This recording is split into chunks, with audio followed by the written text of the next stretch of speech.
Happy Thursday, everyone, and good afternoon. Welcome to 12 News Now. I'm Esriah Bryant. Thank you all so much for joining me. It is Friday Eve. I know we're seeing some sunny skies out there and some warm conditions. I'll be sure to check into our latest weather forecast here in a little bit. First, I do want to go ahead and get into some breaking news.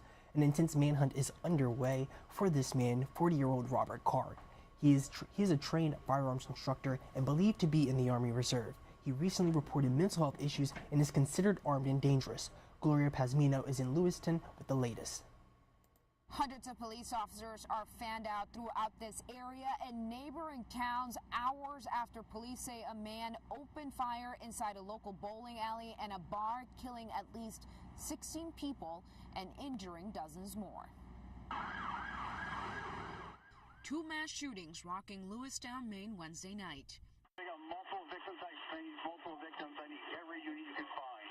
One at a restaurant, the other at a bowling alley, where video captured people running for safety. Probably the hardest part, seeing just families pouring out of there, and knowing that happened in there while they were just probably trying to have a family night. State police asked residents there and in the nearby cities of Auburn and Lisbon to stay indoors as they investigated throughout the night. Several schools in the area canceling classes Thursday. I've been stomping these grounds since I was 19 years old, and I'm just overwhelmed. Soon after the shootings, the Androscoggin County Sheriff's Office released these images of a suspect seen here holding a high-powered assault-style rifle. Police identified 40-year-old Robert Card as a person of interest in the shooting. Card is considered armed and dangerous. If people see him, they should not approach Card or make contact with him in any way. Auburn Mayor Jason Levesque says the community is in shock. Well, there's fear, there's panic, of course there's worry, understandable. I mean, this is an all hands on deck situation. So yeah, Dave, you can train for this, but you can never be completely prepared. We're standing not far from one of the two locations where these two mass shootings took place. The bar is just behind me, and it is still very much an active scene. Medical examiners are still in there trying to process the inside of the bar. We are expecting to hear from law enforcement as well as the governor in the next 2 hours. I'm Gloria Pazmino in Lewistown, Maine. Back to you. And a Chesterfield father who was found guilty of killing his son and then putting him in a freezer will be sentenced today. Cassine Weaver faces a maximum sentence of 55 years behind bars, and Emily Yinger was outside the Chesterfield County Courthouse ahead of today's sentencing.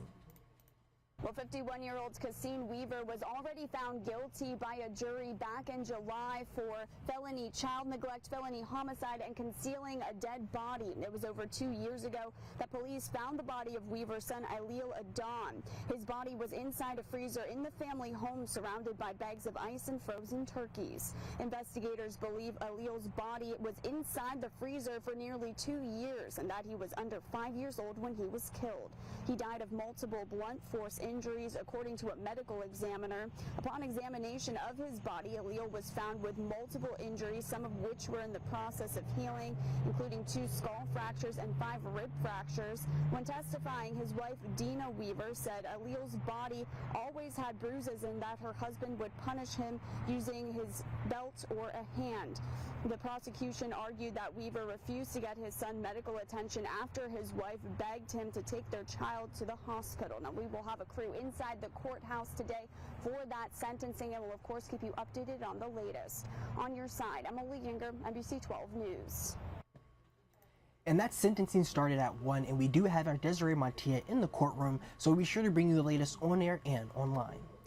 And now we're getting our first look at a woman charged in the barricade situation in Dinwiddie County. This is Jondrea Roberts. State police say Chesterfield police were serving a search warrant on River Road when they say the 26-year-old inside the home started shooting, hitting a federal officer who was on scene. Investigators say the officers did not return fire and the suspect refused to leave the home but surrendered more than an hour later. Roberts is behind bars at Meehan River Regional Jail on multiple charges.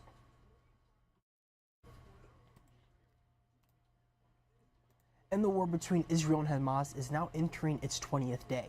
Overnight, Israel saying it conducted a targeted raid on terrorist sites in northern Gaza using tanks. It's part of what Israel calls preparation for the next stage of combat. This comes as rescue teams in Gaza continue searching for survivors following intense Israeli airstrikes. Jay Gray joins us with the latest from Tel Aviv. Well, the situation as far as humanitarian aid really has reached a breaking point inside of Gaza. We know today that hospitals and health facilities that are still open are struggling, on the verge of collapse, and will completely shut down, they say, if they don't have some type of fuel delivered to the area.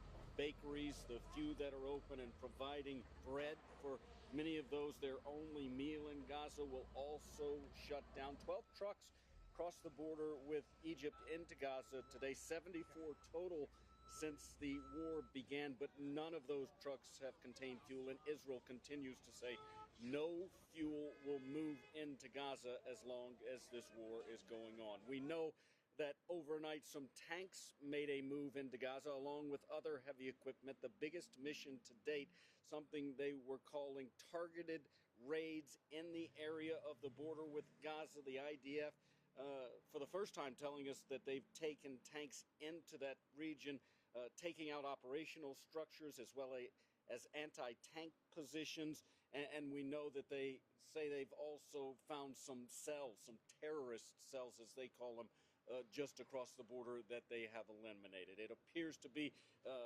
another method of preparing for what is a ground advance. There's been talk about this for over a week, but all signs with continued airstrikes seem to indicate that it could be getting very close. That's the latest from here in Tel Aviv. I'm Jay Gray.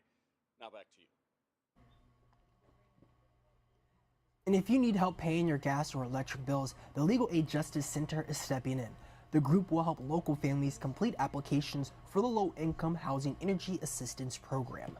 Most SNAP recipients are eligible for the program, along with those who make under 150% of the federal poverty line. For example, a household of four making under roughly $41,000 would qualify. You can visit their office on East Broad Street today from now until 4, so they'll be out there till 4 p.m. today, but it's all right if you can't make it today. There also will be another one available Thursday, November 2nd at their Petersburg office. And before we head out this afternoon, some Chesterfield schools are now offering free after-school food for their students. It's part of a local effort to curb food insecurity among kids. The program is aimed at schools where at least half of students already qualify for free or reduced price meals. The meals will be served on a first-come, first-served basis and can't be taken home. We have a full list of the participating schools over on NBC12.com. Alrighty, that pretty much concludes all the news that you all need to know this afternoon. Thank you all so much for joining me. Before we head out though, let's go ahead and take a look at our current weather forecast. Right now we're looking at our B&W Builders WeatherNet. Over in Henrico it is 79, over in Midlothian it is 77, and over in Ashland it is 77 as well too.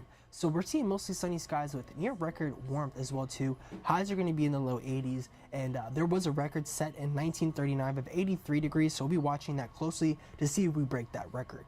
And then tomorrow we're seeing partly sunny skies. It is going to be warm with lows in the mid 50s and highs are going to be in the low 80s as well too. And there was a record set in 1919 tomorrow that was 88 degrees, so we'll be watching that to see if we break that record as well too. I do want to go ahead and load in our tower cam though, just so we can see what our beautiful River City is looking like today. Alrighty, right now we're looking over the River City. As you can see, it is beautiful out there. I'm loving the skies right now. Few clouds, but mostly sunny out there, and it looks gorgeous out there. I'm definitely excited to get out there and spend some time outside. But that pretty much concludes all the news that you all need to know. Make sure you download our NBC 12 First Alert Weather app. That way you can stay up to date with any new or unexpected weather conditions coming into your area. And also be sure to join us coming up at First Look at 3. We'll have some more news and weather in those shows. And also, too, you can see what our reporters are working on as well, too. But I do want to thank you all for joining me tomorrow. Be sure to join me for some more 12 News Now. I'll have another broadcast at 9 a.m. So I'll have some more news to get your morning started. But thank you all again for joining me. I hope that you all are having a great day. I want to say hello to Wanda Ingram out there. Thank you for joining me. Hope that you're having a great afternoon as well too. See you all back here tomorrow morning at 9 a.m. for some more 12 News Now. Have a great day, everyone.